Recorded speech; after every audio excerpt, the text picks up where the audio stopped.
is 0 for 3. Left center field. Grissom on the run. The team of the 90s has its world championship. Here is Baerga. Wohlers looks in to get a sign. Big right-hander ready, delivers fastball. Hit in the air to left center. On the dead run is Grissom. He's got it, and the Atlanta Braves are the champions of the world. And they are going wild. Mobbing Wohlers. A huge mile of humanity in front of the mound. The crowd dancing in the aisles, fireworks going on overhead, and quietly the Cleveland Indians, slowly in single file, leave their dugout.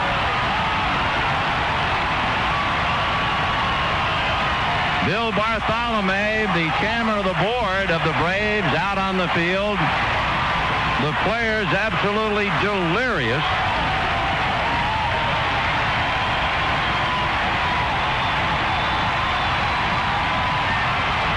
They have waited forever, it seems, I'm sure, if you're an Atlanta Braves fan.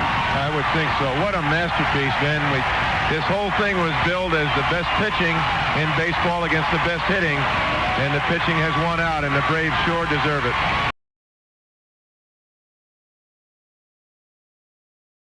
Braves are 1 out away from winning the World Series here on the 2nd of November, 2021. 0-2 on the way. Chopper out to Dansby. Dansby throws to first base. Is this happening? It is! The Atlanta Braves are world champions. The Atlanta Braves have won the 2021 World Series in 6 games over the Houston Astros. Pure euphoria down on the field as they're bouncing all over the infield. And in the booth, celebration going on the field, and folks, this is what dreams are made of. And for the 2021 Atlanta Braves, the dream has come true. They are world champions in 20. Have another chance. Yeah, and after Jamal Anderson got a couple of those runs, they didn't need any more, and they just wanted to get it in the middle for Morten Andersen to kick it. Ooh, is this place quiet now? Yes, it is. The Vikings are going to take a timeout. And just think back to Gary Anderson, who hadn't missed in almost 2 years. Here's the one he pulled. Yep, and that's what makes football football. This is Morten Andersen. Their careers just parallel, the two kickers. Red McCombs. That was not a very enthusiastic clap. You know, it's funny that Morten Andersen is going to be kicking from about the same exact spot where Gary Anderson missed his. But isn't this something? I mean, You talk about the game and the offense and the defense and the coaches and the Vikings and the dome and the noise, and the whole game comes down to the kicker. I mean, the kicker, Morten Andersen right now, is the difference between the Falcons going to the Super Bowl or maybe the Vikings going to the Super Bowl. Well, he's handled the pressure before from 39 yards out. Anderson is good. He knows it. They know it.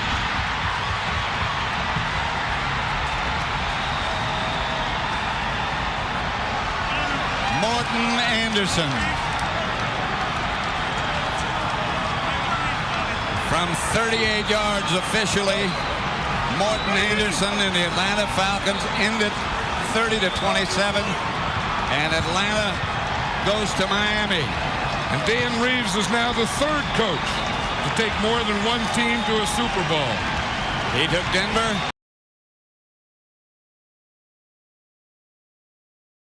And it had to be an educated film session at that. Garnett with the follow. And the foul right there. And they're going to have to separate Garnett, Pachulia. Joe Johnson and both coaches on the floor. And Eddie F. Rush and Garnett and Pachulia still yelling at each other. It's not over right now. The coaches did a great job of keeping anyone off the benches that would have been automatic ejection and a suspension. Great job by the coaches to make sure no one came off the bench to make this worse than it was.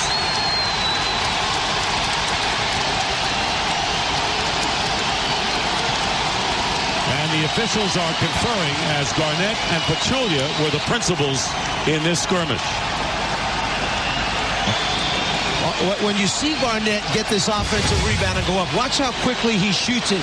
He's worried about all the shot blockers in there.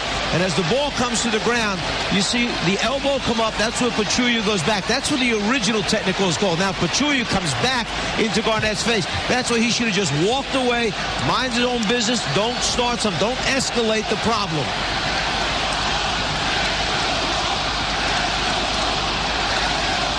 First one, there's the technical. Now here's where Pachulia should walk away. He's mad that he got hit with the elbow. You see Joe Johnson jump in there, push Garnett away, and get Pachulia out of there.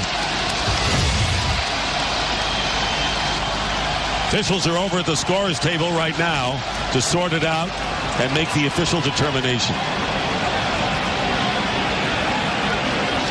And they're going to take a look at the replay here. Get it right. Probably in the end, Dick, both players should be assessed technical fouls.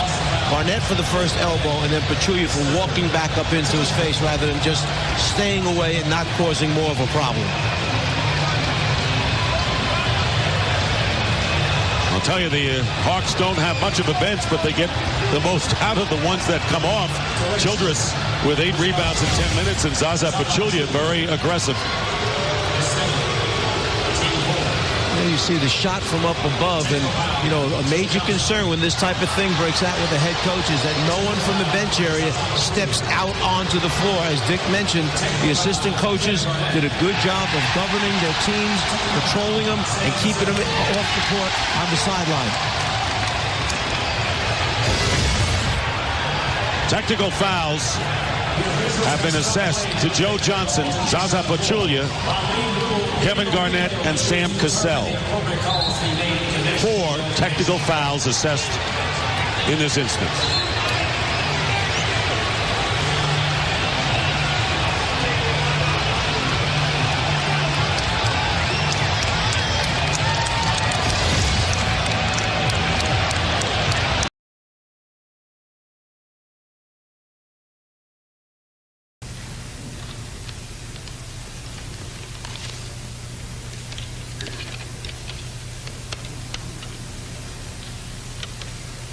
The International Olympic Committee has awarded the 1996 Olympic Games to the city of Atlanta.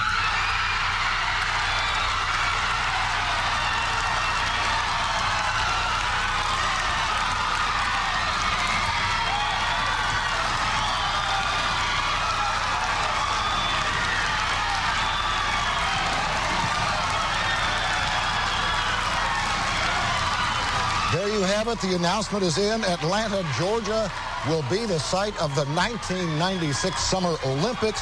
What a tremendous moment going on right now at the Olympic meeting there in Tokyo. And, of course, here in Atlanta as well. There you can see Maynard Jackson, the former mayor Andrew Young, just thrilled. Billy Payne has to be in tears at this moment. What a tremendous moment. Now let's go quickly to underground Atlanta. This morning, he was a man with Olympic gold medal hero status, the alert security guard who spotted the deadly backpack and saved lives. I will say everyone has been very nice. Tonight, he's the FBI's prime suspect in the Centennial Park bombing. I'm sure they're investigating everyone that was in the area. That may be, but it was 33-year-old Richard Jewell who left his Buford Highway apartment this afternoon, headed to Atlanta FBI headquarters with 2 federal agents close behind. Then, after 3 hours of questioning, he calmly returned with a knapsack in his hands. Can you categorically say that you did not do this? I did not do it. Categorically? Yes. Why are they questioning you? It's just part of the. It's part of the process, and they've talked to me about 4 times already. This is the 5th time. With Jewell inside his apartment and FBI and police posted outside the door, his attorney told waiting reporters Richard Jewell is not the Centennial Park bomber. Richard had nothing whatsoever to do with planning this bomb. He had nothing to do with the bomb at all except being a hero by finding the thing and getting people out of the way. Jim Schuler, 11 News, Team 96.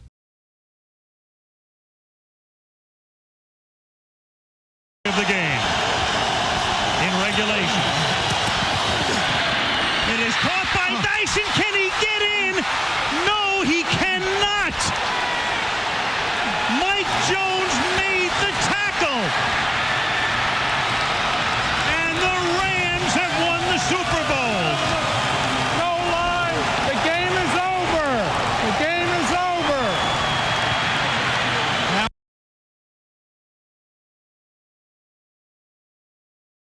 they were the faces of the Atlanta Braves organization in the 90s. Now Greg Maddux, Tom Glavine, and Bobby Cox will all represent the club in the Baseball Hall of Fame. The 3 Braves legends inducted in Cooperstown this afternoon. WYFF's Mark Dofer was there for the festivities.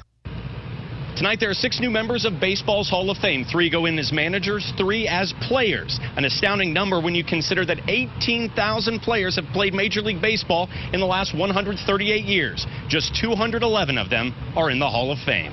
It made me think of where I started and how I got to this point and how all the people that helped me along the way. I mean, you have so much respect for the people that kind of show you the right path to take. Which was great to share with our coaches, teammates, and the city of Atlanta. Bobby Cox, who I'm honored to be with on the dais today, led us to the promised land.